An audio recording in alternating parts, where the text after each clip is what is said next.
Alright guys, welcome back to Formula 1 news. A major development on the Flexi-Wing scandal that's emerged over the last few days. Red Bull are not happy at all with Ferrari, McLaren and even Mercedes exploiting some trickery in the front wing to gain a performance advantage. Red Bull have gone as far to speak to Aston Martin and other teams to say, hey, can you agree with us that we want to get this banned from the rules? The FIA though and the other teams have seemingly not agreed, and this may leave Red Bull seriously on the back foot as the season continues. Very much intrigued to your thoughts in the comments below. Hit the like button if you enjoy, subscribe if you're new. As always, I would greatly appreciate it. Just first of all, wanted to mention an update on yesterday because it's a triple header. Spain, Austria, then Silverstone. I think a graphic that I put in yesterday's had Silverstone first, which isn't true. Just wanted to clarify. It goes Spain, then Austria, then Silverstone on the 7th of July. Before we move on though, we've got some more dates to mention if you guys are interested. This Formula 1 movie, right, that Hamilton is kind of co-producing or whatever. We've got Damson Idris, we've got Brad Pitt, obviously Joseph Kosinski. You know, it should be good. I'm not going to lie. It should be good. Obviously, they were doing it last year at Silverstone, and there's been some issues with strikes and all this that's happened. But anyway, we've got a date. So 25th of June internationally, 27th of June 2025, which isn't far away. You know, that's a year away. The film doesn't have a name yet, to our understanding, so kind of interesting. Many people won't really care, but look, people are going to watch it because it's one of the, well, there's been many films about motorsports. This is one that's had the proper access behind the scenes. What I'm concerned about a bit though is how realistic the storylines are, because, you know, the rumor has it that effectively Brad Pitt's character drives for like the worst team on the grid, and then all of a sudden they're like winning races in the championship, and I'm like, that doesn't really work. And you can see that with a team like Alpine. Now, they were in a bit of a shambles. If you guys have seen that over the last couple of months, there's been rumors emerging as to what they're going to do with their spot, and I saw Tomo make a video as well talking about how it's massively damaging the reputation of Alpine, even as a consumer-facing brand, and even Renault themselves. The rumor is they're not going to make their own engines anymore. They're going to buy them. Ferrari, Mercedes, Red Bull, Ford, Audi are among the potential options. The rumours as of yesterday were suggesting that it's Red Bull Ford powertrains that will potentially be the Alpine supplier come 2026, which, as I said yesterday, would be rather ironic if it turned out to be that way, given the fact that Red Bull used Renault engines several years ago to not especially good effect. But a deal is thought to be unlikely due to Red Bull powertrains' logistical complications of supplying another customer, and that's, I guess, the point for them, that they're already going to have to produce Red Bull 4 engines. Okay, they've got to make the Red Bull engines and the AlphaTauri engines, or whatever it's going to be called then, RB, Toro Rosso, you know, who knows what it is in 2026. It may still be Visa, Cash App, Racing Bulls, or whatever, but they've got to make engines for 4 cars, you know, engines for 6 cars as a brand new manufacturer. Bit of a challenge, you could well argue. So maybe Red Bull aren't going to even do that, which leaves Alpine in an even more tricky spot potentially. Carlos Sainz, though, he was doing some media touring over the last couple of days and making it quite clear that from his point of view, he could go anywhere he wants. At least that's what he says. So Carlos Sainz says every team that doesn't have a confirmed lineup has sent him a contract. So let's just go through that real quick, right? Because there's a few teams like Ferrari are locked in, McLaren are locked in, Red Bull are locked in. You know, those are the real top contenders, and Mercedes technically not yet locked in. They don't have the Hamilton replacements. Sainz, maybe by this implication, right, got an offer from Mercedes but has decided to say no, even though Toto Wolff is now saying, well, you know, we're not ready to make a decision yet, and therefore we're not going to sign him. So this seems a little bit, you know, hyperbole in some elements here from Sainz, just because, as he said in this quote, every team that don't have drivers signed has offered me a deal. If I want to, I can sign for anyone I want tomorrow. Which, but he can't sign for Mercedes because Toto Wolff has said, yeah, we're not going to make our decision yet, and it's basically going to be Antonelli. So maybe the way Sainz is thinking is, okay, well, that is off the table anyway, although it's plausible that they offered him a 1-year deal that he's not really that interested in. Of course, RB, the Red Bull sister team, they don't have a confirmed lineup alongside Tsunoda, so maybe he's implying that they offered him to go back there. Of course, you're looking at the other teams up and down the grid as well. You know, apparently Haas have sent him offers, Alpine, we've got, you know, Williams, we've got Audi, whatever. The reality is that he's probably going to go to Williams at this point, and he has said that he's going to reveal his decision very soon, which, well, I mean, I'm honestly thinking it's going to be this week. I feel like if Sainz is correct, even if he's not fully correct, but the way that he talks about this, that every team's given him an offer and he can sign sign whenever he wants type thing. It's like, he's probably already made his mind up at that point, right? Like, if all those teams have given offers, he can weigh the offers, and he's probably made his decision. And of course, it's the Spanish Grand Prix this weekend. So, you know, I'm expecting something around that. I guess we'll see if that actually comes true or not. Esteban Ocon, by the way, who is in consideration as to where he might go next year. There's some debate as to whether he'll get back into the sport. At this time, it seems more likely that he will, that he won't, but it's not exactly guaranteed. Of course, Sauber, Audi, you know, currently Kick Sauber, whatever, they're looking at Sainz. If they can't get Sainz, they'll possibly get Ocon. There's obviously a few candidates. They could keep Bottas, they could keep Zhou. Obviously, Bottas could be considered for Alpine. That's a possibility as well. It still is a bit of a mess down there, especially at some of the weaker teams on the grid at the moment. But what we've got to talk about today for the rest of the show is around the front wings that these teams have been employing. We talk about the Mercedes front wing. They brought it on one car to Monaco. Certainly the car performed better. And in Montreal, stuck it on pole. George Russell's constantly talking now that, you know, we can be in the fight. We're back. Every weekend we're going to be there. And look, is there some truth to the fact that Mercedes eventually, were they going to figure out ground effect? Probably. Here they are 3 years in and maybe they've finally got to grips with it. But, you know, I'm not ever going to believe that until we see it from Mercedes on more circuits, because there have been too many false dawns for the 13, the 14 and now the W15. But George Russell and the Mercedes is equipped with a rather innovative front wing design. It's actually quite similar in some respects to last year's, but it does feature flexing ideas that have been kind of inspired, shall we say, from other teams, such as Red Bull, for example. This is the funny thing about the Red Bull discussion we're going to have in a second, is that Red Bull have been, as every team should be, but Red Bull have been arguably leading the way in flexible front wing designs over the last couple of years to try and eke out any performance advantage possible. Now other teams are doing a better job than Red Bull, potentially the same or even a better job, and now Red Bull are the ones complaining about it to the governing body. I don't really think that it was a massive talking point from the other teams when Red Bull were doing a good job. They just decided to use those ideas and make their own, whereas now Red Bull are potentially on the back foot a little bit.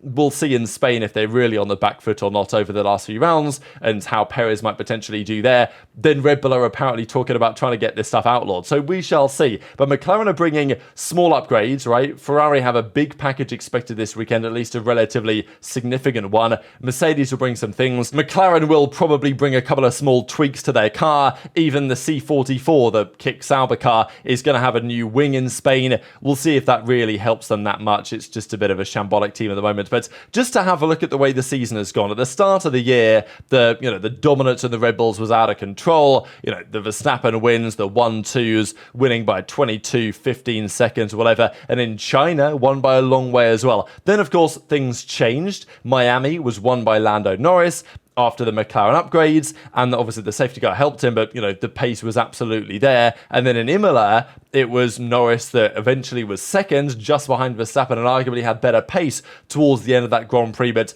just so hard to overtake around Imola. Since then, we've had Monaco, where Charles Leclerc dominated the weekends, and Max Verstappen was eventually sixth. And then we've had the most recent race in Montreal, where Max, you know, the Red Bull wasn't necessarily the fastest car, capitalized on mistakes from others to take the victory, right? But over the last few rounds, there's been a consistent trend of losing performance that they previously had, and part of it is likely due to the front wing designs. Now, we saw a few days ago, there were rumours emerging that Red Bull had made a request to the governing body as to whether the front wing designs of some of their leading rivals are actually legal or not. So, as AMUS, very reliable sources report today, we're hearing new debates about Flexi-Wings going around the paddock. Red Bull are not happy about how McLaren and Ferrari's front wings bend on the straight and in the fast corners. Here is what it is all about. Now, there's so many different ways to look at front wings. I'll just show you one of the images here that implies that what Ferrari are doing is having the end plate somewhat bend inwards at high speeds. So we looked the other day at some of the high-speed versions of Flexi-Wings in the past.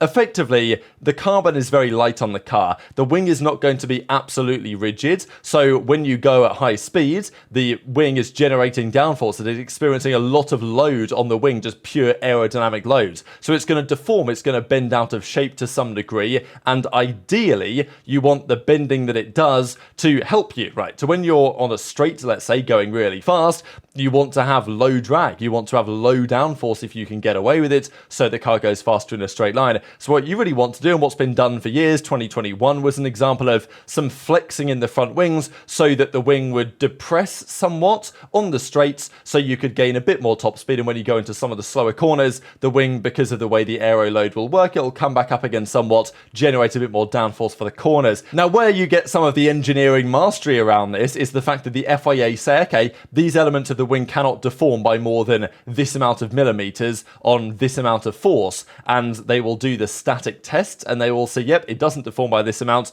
excellent work, let's move on. But the engineers are rather clever, if you guys hadn't noticed here in Formula 1, and there are certain ways, of which I'm not fully aware, but you know, the engineers know what they're doing on this, that they can allow the wing to deform more than it's meant to when it's actually moving, and when it's still, the same amount of load does not deliver quite the same result. So it's a tale as old as time in Formula 1 flexible wings, but it's back again and back with a vengeance here in 2024. So what it seems Ferrari are doing is trying to get the end plate to flex somewhat so it changes the amount of downforce it's going to generate. McLaren have a similar idea as well, but they're using, it seems, other parts of the rear wing to flex. So the teams all have different solutions here for the way they're trying to go about this, but the result is the same. They're trying to generate maximum downforce in the corners and lower downforce on the straights, potentially beyond what the official load tests should allow, but you can't test the load on a car going 200 miles an hour. You have to do it with what it should theoretically be simulated on the ground at a standstill, but that's not necessarily going to give you the entire picture. So as the article says, when stationary, the front wings are loaded with 60 newtons in several places and are not allowed to deform by more than 3 millimeters. The trick is to pass the test and then still achieve the desired bending effect of the front wing. So Red Bull are now pointing towards McLaren, to Ferrari, and it's interesting how this has kind of happened now. The rumor was that ever since Imola, Red Bull have been talking about this, trying to see with the FIA whether these are legal or not. The FIA, to our understanding, has basically said, like, if it passed the load tests, what can we do, right? Like, maybe it is bending more than it should, but we have the test for a reason, and, like, it's not illegal because it's legal based on the definement of the rules. But it does seem as if, as soon as Red Bull lost a race, immediately it was like, okay, what are these guys doing? Like, how can we try and gain an advantage? This is sport at the end of the day. Like, I don't think there's anything wrong with what Red Bull are doing. It's just like, Red Bull tend to do this more than other teams, right? Like, Red Bull will lose, and they'll think, okay, can we complain? Can we try and find a way to get an advantage of this? Like, can we get something banned or whatever? And I think that's probably just a wise decision in this sport, to be honest. But other teams have kind of looked at the Red Bull car over the last few years and said, okay, they've done very well, and let's see what we can take from that to make our own stuff better. And now Red Bull are in a similar predicament, apparently, where Red Bull would, everyone was doing the Flexi-Wing stuff where they can. If they can flex their wings a little bit more than the load tests allow, Red Bull were doing this, right? Like, there's no doubt that they had some idea of what to do here. But now it seems McLaren and Ferrari especially, and even therefore Mercedes, over the last few rounds where they brought their new front wing, have made developments that give them the advantage that Red Bull once had, and now Red Bull, it seems, on this front are on a disadvantage. And obviously the front wing is probably aerodynamically the most important part of the car because it feeds the air through to the floor, to the rear of the car, to the side pods, like, what the tyre wake's going to do, all this type of stuff. And Red Bull, it seems, do not have the advantage there anymore. To such a degree, the Red Bull apparently spoke to Aston Martin because, well, it's interesting the relationship they have. There isn't one, really, but you guys remember when Dan Fallows went from Red Bull to Aston Martin, they unveiled that AMR 22B that kind of looked like the Red Bull, actually looked a lot like the Red Bull at the time, and we saw the Green Bull cans appearing on the desk and all this, and apparently Red Bull have said, look, please, any other top team, because I guess the top teams, they've got Red Bull, they've got RB, so obviously RB are going to agree with what Red Bull say, but apart from that, you've got Aston Martin, who are still semi-competitive, they scored some good points in Montreal, saying, yeah, like, you guys want to protest this because you don't have a front wing that they have. And Aston Martin apparently, they've said, no, we're not interested in Red Bull because it is believed they're working on their own one. So all of a sudden, Red Bull are sitting here thinking, hang on a second, McLaren have been doing this, Mercedes have been doing this now, Ferrari have been doing this, Aston Martin are working on their own one, And, Red Bull are seeking clarification. I think the way this reads to me is that Red Bull have been, I wouldn't say caught off guard exactly, but they've now realized that their car isn't as dominant as they thought it was, and therefore they've realized that they actually have a disadvantage in some areas, and that needs to be caught up in due course. The new Mercedes wing is also said to belong to the family of legal bending wings and plays a significant role in the fact that they suddenly learned how to walk. So, they talked about it here. Some of the engineers are discussing how exactly you achieve this, how you flex it in the different corners to gain an advantage, as we discussed over the last couple of minutes. And even some of the Mercedes guys, such as Chauvelin, commenting on this and saying how the new front wing has certainly helped them get even better. But Red Bull say, if this continues to be tolerated, we will have to take the same path, say Red Bull. So that says quite a lot to me, because it says, first of all, they are not where they need to be with regard to these flexible front wings, and they have maybe recognized they're actually a little bit behind the curve here. So Red Bull have a couple of options, right? Either they develop it now and, spend the time and the resources to get a more flexible front wing to align with what these other, top rivals of theirs are doing, but that takes time. That's going to take months, certainly weeks, if not months of development to get that to work. By the time their flexible front wing arrives on the car, we could be talking 2025 already at that point. So it probably makes sense for Red Bull. Their best strategy, now they've had this realization, is probably to try and get it banned, but it just doesn't seem like it's going to get banned. Nobody else really wants to agree, so what are you going to do about it? And that is the other problem with Red Bull, that it's been discussed earlier on this season, and certainly is still true to the present day, that the damage they have suffered this year, especially this crash for Sergio Perez back in Monaco, has done some serious harm to their budget. They will have several $1 million set aside for development over the course of the season. The issue is, when you've got millions of dollars in damage for one crash, this has admittedly, and it's even been said publicly by Red Bull, that this cost them, $2 million, $3 million, whatever. That's what they said, because the crash was just so extreme. That will affect their upgrades, right? So this is where Red Bull are in a bit of a predicament, is that they know that they're not perfect everywhere, maybe like they previously were. The other teams have an advantage in some areas of the cars. They don't like that. The best strategy, given their restrictions in development resources, because of stuff like this, and the fact that they have the least wind tunnel time, they have the least testing time anyway because of being first in the championship for the last several seasons, they're not necessarily going to be able to just catch up in a heartbeat to this new design. So the better option from a chess game perspective is to try and get it banned. But it probably is not going to get banned. And this is why we're hearing talk again that going into this year, it was, I guess, the general feeling in the sport that the Red Bull was effectively a perfect car. At least it had no clear or real discernible weaknesses really in the car. And it felt like, okay, well, if they get even better with it, it's going to be even more perfect. But maybe it turns out that in these ground effect regulations, there is maybe no such thing as a perfect car. It's impossible to fully find the balance of being good at all the different ride heights to maximize the performance of the floor in different moments. And there's a feeling here that Red Bull, they are still ahead, I imagine, on the floor, on probably the suspension design and features like this. But in terms of pure aero, they're not necessarily dominating in every single category anymore. And that's probably going to continue to show interesting results now to the end of the season. Just one final thing to mention here for you guys on Monza, because it's coming up, I think it's going to be August. This is what they're experimenting with, changing the first corner. So this, of course, is the first chicane. Very tight chicane, especially with these Formula 1 cars. Going too wide doesn't really work. We've seen a few incidents here over the years. 2021 was a good example. So this on the right-hand side is what they're looking at now. And as you can tell on the entrance and certainly on the exit of the corner, it's much wider, actually. You guys can clearly tell if you look at the gravel here on the kind of, well, where my pointer is, and of course on this side as well, how much this new kind of part of the chicane is eating into that area of gravel. Like, the way it looks to me is that the entrance is somewhat widens, as is the exit. So I think it's going to allow for a little bit more racing through these first couple of corners, when you can go a little bit deeper, play a bit of a switch back to the second part of the corner. I think this is probably for the better, just because it's so difficult to go too wide through this chicane. You often just get crowded out of space, or you have to take to the runoff, or you just bump over the sausage curbs, or do what Seb did and just smash through the foam barriers. But, you know, these are the options. But very much into your thoughts on all this stuff in the comments below. Hit the like button if you enjoyed. Subscribe if you're new. Take care, and I'll see you next time.